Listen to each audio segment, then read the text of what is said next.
Merci beaucoup. Bonjour, Montreal. You may have seen this in every sports event. Every rock band does that. I created that. It came from playing the guitar and the bass on stage and holding on to the pick and waving at the fans. They started doing that. That was 1,000,000 years ago. Since then, it's become the iconic imagery of rock itself. It's your responsibility to trademark your name and copyright your songs and do as much as you need to do, your responsibility, so that then if you want to sue them and take their house and their cars, because I do, I sue everybody all the time.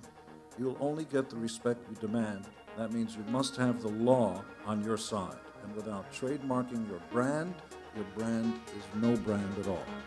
I think that the Gorillaz have a chance to reinvent themselves without, the burden of the superstar. Gene, I wouldn't want you to, die, but if you were to,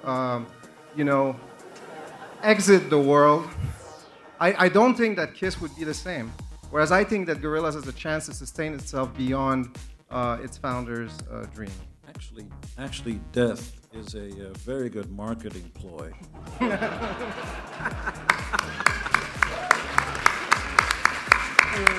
The biggest earner last year, Michael Jackson. He's dead.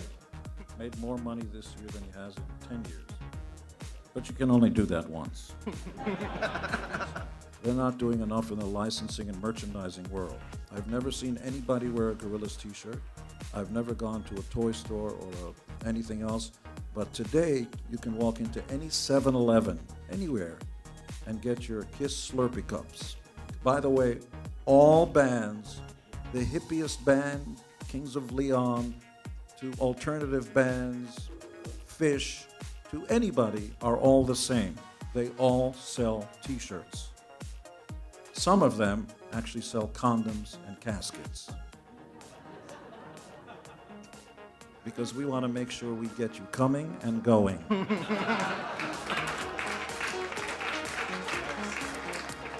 I almost thought about picking gene-simmons as a brand today.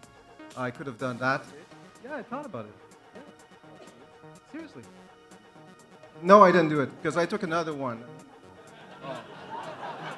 Only $10. I mean, I think what's amazing about Arcade Fire is I think that these guys are going to become the first super band of the internet era.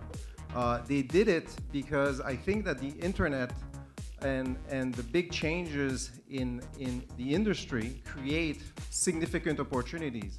And I think that Arcade Fire was able to leverage several of these opportunities. Now what they have to do, I think that the challenge is they have to monetize all of this.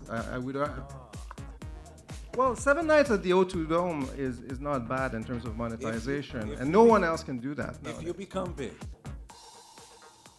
They are big. Here's, of course, and I'll point to... They're huge. I'll point to Nena from Germany. They're even bigger than the Envy, I would say. Of course. And I'll point to Nena from Germany, and who had Luftballons, which sold 5 million. Yeah, one song. Which sold big, one song. The point is, you cannot point to one band as an example of a business model. It worked, and I'm a big fan of Arcade Fire. They actually have the goods. I would strongly recommend to all new bands to take what Arcade Fire did, but also go down the commercial route, be on television, do as much as you can, because you may only have one choice, one chance, I beg your pardon. For me, the future lies in imagination, in discovering different revenue streams. The future is nice, we should all get along. That's not how life is, because some bands, and I love Radiohead, it's one of my favorite bands in the world, try to do an experiment. Take our music, pay us anything you'd like. How come nobody's done it since then? My astute and well-educated friend here has some slightly different notions, slightly than mine, but he backs it up. He says, here's an example, here's why. I listen, I go, I'm going to take that and implement that because he's qualified. Somebody who says something and has no qualification or experience is farting through their mouth. By the way, I think he's a powerful and attractive man. I agree with almost everything he says. It's just a matter of choices and how much of an appetite you have. Bertrand Cesvet and Gene-Simmons, I thank you very much. Have a big applause. Merci d'être venu à l'ouverture de M pour Montréal.